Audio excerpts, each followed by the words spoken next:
Vídeo de hoje do canal do Nicola vai te esclarecer qual o valor da multa aplicada pelo Palmeiras em Gabriel Veron. Vou te falar cifras. Bora contar também sobre um jogador no São Paulo encalhado, completamente encostado à disposição do mercado. Trago também novidades sobre a negociação entre Flamengo e Wallace. Boa notícia para o torcedor rubro-negro.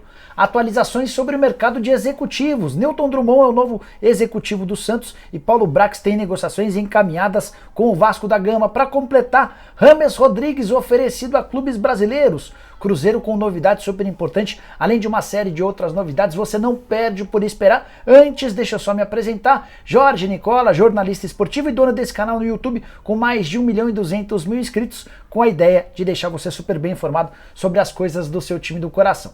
Antes de falar sobre o vídeo, só um recado importante. Nessa quarta-feira, live pré e pós jogos das 9h30, ou seja, 9 horas da noite estaremos aqui para bater papo com vocês sobre os jogos. E assim que a bola parar de rolar para Corinthians e Santos, Atlético Mineiro e Flamengo, também estaremos aqui para repercutir tudo que rolou, beleza? Só voltar aqui no canal do Nicola e participar. Bom, bora contar que todo esse conteúdo do vídeo é um oferecimento de 1xBet, casa de apostas esportivas, que sempre prepara as melhores cotações de segunda a segunda. Nessa quarta-feira, por exemplo, a vitória do Flamengo contra o Galo paga R$ 1,89 para cada real apostado. Se der empate no jogo entre Santos e Corinthians, você pega R$ 3,30. Na quinta-feira tem Palmeiras e São Paulo, Copa do Brasil. Vitória ao Alviverde em casa garante R$ 1,63. No confronto entre Botafogo e América, a vitória do Fogão vale R$ 1,98. Curtiu, né? Para participar da 1xBet é bem simples. Pega agora mesmo o link que eu vou deixar no comentário fixo, faz seu cadastro na 1xBet e na hora de fazer o seu depósito, não esquece de usar o cupom NICOLA para garantir 100% de bônus no valor do depósito. Fechado? Bora pro giro de notícias? Primeira informação sobre Mesut Özil, meio atacante, 33 anos de idade, alemão, foi sugerido nos últimos dias para vários clubes brasileiros, mas ele já tem seu futuro definido. Vai jogar na Turquia, ele estava no Fenerbahçe, o contrato acabou e seu novo clube é o Istambul Başakşehir. Vai ganhar menos do que os 2,5 milhões de reais que tinha no último contrato, mas bem mais do que qualquer clube brasileiro poderia pagar. Bora contar também que Ricardo Goulart, que tem conversas com o Bahia, foi sugerido recentemente para o Cruzeiro e está tendo seu nome avaliado pela comissão técnica de Paulo Pesolano. Acho, e é só uma opinião, que seria um grande equívoco do Cruzeiro contratar o Goulart, não tem a intensidade que o time do técnico uruguaio exige.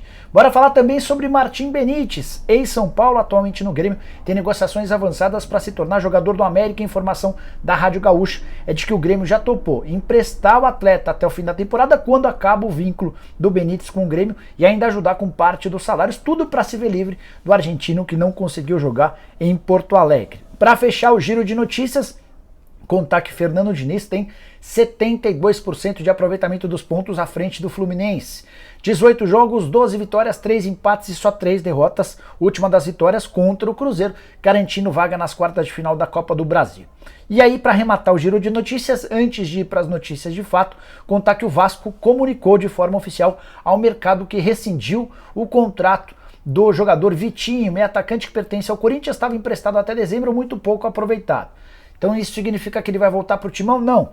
O Corinthians já encaminhou o repasse do atleta para o Arouca de Portugal. Bora falar sobre o gringo encalhado no São Paulo. Talvez você nem se lembre, mas Facundo Millan, centroavante uruguaio que chegou badalado na temporada passada, não atua pelo tricolor desde janeiro. Ele disputou uma única partida na Copa São Paulo de Juniores, 45 minutos, e foi o suficiente para não entrar mais em campo. Para piorar, completou 21 anos de idade em fevereiro, estourou o limite e não pode mais jogar no Sub-20. São Paulo tenta, desde o segundo mês desse ano, devolver o atleta para o Defensor do Uruguai, que é dono dos seus direitos econômicos. Não rolou. São Paulo, a partir daí, passou a buscar outros interessados no Brasil e no exterior. Ninguém parece muito afim de contratar o atleta, que segue treinando à parte no CT de Cotia e custando dinheiro ao São Paulo. A única boa notícia é de que é um investimento barato, afinal de contas, atleta que veio para as categorias de base. E teve torcedor do São Paulo na temporada passada que imaginava que o Facundo Millan poderia ser alternativa para o time principal, algo que nunca se confirmou. Bora falar agora sobre o Wallace a caminho do Flamengo. volante que foi o segundo maior ladrão de bolas do campeonato italiano na temporada passada, já disse sim à proposta do rubro-negro. Salário, tempo de contrato, luvas e tudo mais acertados. Falta um acerto entre o Flamengo e a Udinese. Esse acerto tem se encaminhado. Primeira oferta do Flamengo foi de 4 milhões de euros, a Udinese pedia 8. O Flamengo disse que não valia a pena pagar 8 milhões de euros por um atleta que havia custado algum tempo antes 6 milhões de euros. Sim, a Udinese bancou essa grana para contratá-lo. O Flamengo chegou a fazer uma segunda proposta de 4 milhões e meio de euros, sinalizou com 5,5 e o martelo deve ser batido entre 5,5 e 6 milhões de euros, com o Wallace se tornando o terceiro reforço rubro-negro nessa janela de transferências, chega depois de Everton Cebolinha e também de Arturo Vidal. Contei para vocês pela manhã que as negociações com o Zenit pelo Wendel seguem travadas. O Zenit quer ficar com o atleta e só vai aceitar liberá-lo em caso de venda em definitivo. Bora mudar de assunto e falar sobre o Vasco da Gama, que havia estipulado ou escolhido como sua prioridade para diretor executivo de futebol da 777, o Rodrigo Caetano, que é executivo do Atlético Mineiro. Fez uma proposta legal ao Caetano, mas o dirigente, que é gaúcho, acabou optando por renovar seu contrato com o Atlético Mineiro. O novo alvo, aquele que está bem perto de ser contratado, é Paulo Brax, que trabalhou na Federação Mineira de Futebol, depois no América e mais recentemente esteve no Internacional. Não causou boa impressão no torcedor colorado, assim como também não deixou saudades no América Mineiro. Mas diante da escassez de executivos no mercado, a 777 encaminhou um acerto com esse funcionário ou com esse executivo e espera poder anunciá-lo assim que o acordo com o Vasco estiver sacramentado. É legal só contar como é que surgiu a notícia do Paulo Brax. Quem contou ou quem divulgou foi o PVC, e essa informação partiu depois de o Santos fazer um convite ao próprio Paulo Brax nos últimos dias. O Brax disse que não poderia aceitar essa proposta porque já tinha encaminhado um acordo. Esse acordo encaminhado é justamente com a empresa americana que está comprando o Vasco por 700 milhões de reais. Bora falar agora sobre James Rodrigues, meio atacante colombiano, que já passou por Bayern de Munique, Real Madrid, entre vários outros clubes gigantes do mundo. Chegou a marcar golaço em Copa do Mundo, já foi muito badalado. Ele não quer continuar no Al Rayyan do Catar, decidiu que precisa sair de lá, mesmo com salários bastante altos, superiores a 2 milhões e 300 mil reais por mês. Topa receber menos para ter a oportunidade de estar num campeonato mais competitivo do que o do Catar. E recentemente um dos seus representantes passou a sugerir o James Rodrigues para clubes brasileiros. De acordo com o jornal O Globo, aquele que mais demonstrou interesse foi o Botafogo, que tenta convencer o Al Rayyan a chegar a um acordo. Além do Al Rayyan, ainda tem a questão com o James Rodrigues, que quer sair do Catar, mas também não quer baixar tanto sua pedida. Ainda de acordo com o jornal O Globo, esse intermediário ofereceu para Flamengo, Atlético Mineiro, entre outros clubes. Decisão deve ser tomada nos próximos dias. James está com 31 anos de idade, tem contrato até junho de 2024 e está longe de viver seu melhor momento na carreira. Bora mudar de assunto para falar sobre uma notícia importante da quarta-feira. Gabriel Veron foi multado em 40% do salário. O atacante palmeirense teve fotos reveladas, fotos e vídeos, da balada que ele fez na madrugada de terça para quarta-feira, ou seja, 2 dias antes do confronto contra o São Paulo, super importante na Copa do Brasil. Repercussão extremamente negativa. Quando o Veron se apresentou na manhã dessa quarta para treinar, foi perguntado pelos dirigentes do Palmeiras se era verdade, ele confirmou, pois foi levado para uma reunião com a diretoria, com 2 capitães do time e com Abel Ferreira. Nesse encontro ele pediu desculpas, mas foi avisado da multa de 40% dos salários.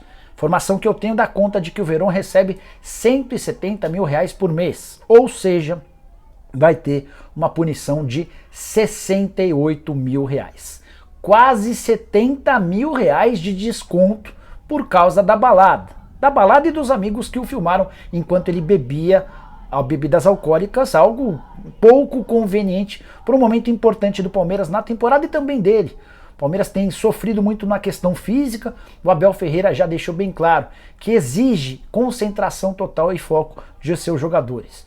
Outros jovens que acabaram descambando para a balada deixaram o Palmeiras ou perderam espaço. Só para citar o exemplo do Patrick de Paula, negociado com o Botafogo, do Renan, negociado com o Red Bull Bragantino e depois com o Gabriel Menino, que perdeu espaço no Palmeiras e agora tenta aos pouquinhos ir reconquistando moral com o treinador. Gabriel Veron, que tem sido assediado por clubes de fora. Especulou-se a possibilidade do Manchester United, embora não tenham chegado ofertas oficiais. Palmeiras, através de um comunicado, disse o seguinte, abre aspas, com a ciência da comissão técnica, ficou decidido que o atacante receberá as punições administrativas estabelecidas pelo regulamento interno, inclusive de ordem financeira. Fecha aspas. Vou mudar de assunto mais uma vez e falar sobre o Santos, que anunciou na tarde dessa quarta-feira seu novo diretor executivo de futebol. Esse que vos fala foi o responsável, o primeiro a contar que Nilton Drummond, o Chumbinho, havia fechado com o Peixe. Houve uma reunião entre o Chumbinho e o Andrés Rueda no início da tarde dessa quarta-feira.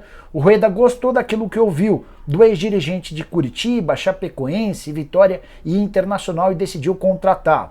Chumbinho, que para quem não conhece, teve uma passagem extremamente vencedora no Inter, foi bicampeão da Libertadores 2006 e 2010, além de ganhar o Mundial de Clubes. Na temporada passada, seu último emprego, esteve à frente do Curitiba, que terminou em terceiro lugar na Série B, garantindo acesso à primeira divisão do futebol nacional. Antes de fechar com o Chumbinho, o Santos havia tentado as contratações de Ricardo Moreira, do Orlando City, e de Paulo Brax, que estava desempregado, mas como eu já contei, vai trabalhar na 777. Emerson Leão também recusou um convite, mas a função seria outra, de coordenador de futebol. Toda a sorte do mundo ao Chumbinho nesse novo trabalho. Quero fechar o vídeo com notícia super importante envolvendo o Cruzeiro.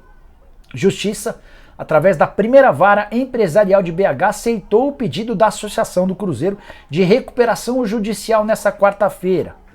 É um passo importante que o Cruzeiro, não vinculado ao Ronaldo, não é a SAF, mas a associação, aquilo que sobrou do Cruzeiro, esse conglomerado, esse grupo fez esse pedido de recuperação judicial para tentar uma redivisão mais adequada do pagamento das dívidas. E essas dívidas chegam a 530 milhões de reais. Duas delas são as mais expressivas. 24 milhões e 900 mil reais de dívida com o Marcelo Moreno, que chegou a emprestar dinheiro para o Cruzeiro em momentos de dificuldade do clube, além de outros 20 milhões e 700 mil reais do goleiro Fábio. Contei para vocês no início do ano, quando o Ronaldo decidiu não renovar o contrato com o Fábio e rescindiu com o atleta, a ideia naquele momento era não trazer o Fábio para dentro da SAF, porque se isso ocorresse, a dívida que o Cruzeiro tinha para com o goleiro passaria a ser do Ronaldo. Ronaldo não queria essa relação e o Fábio se tornou mais um dos muitos credores que o Cruzeiro tem nessa dívida de 530 milhões de reais. Os próximos passos vão ser dados em breve e eu vou atualizando vocês sobre todo esse tema, tá bom? Curtiu o vídeo? Esquece de deixar like, se inscrever no canal. A gente se vê 9 horas da noite com a primeira live, uma pré-live para os jogos das 9h30, e assim que a bola parar de rolar, por volta de 11h20, estaremos de volta para bater papo com vocês. Não vai perder a hora, hein? 2 lives nessa quarta. Abraço, tchau!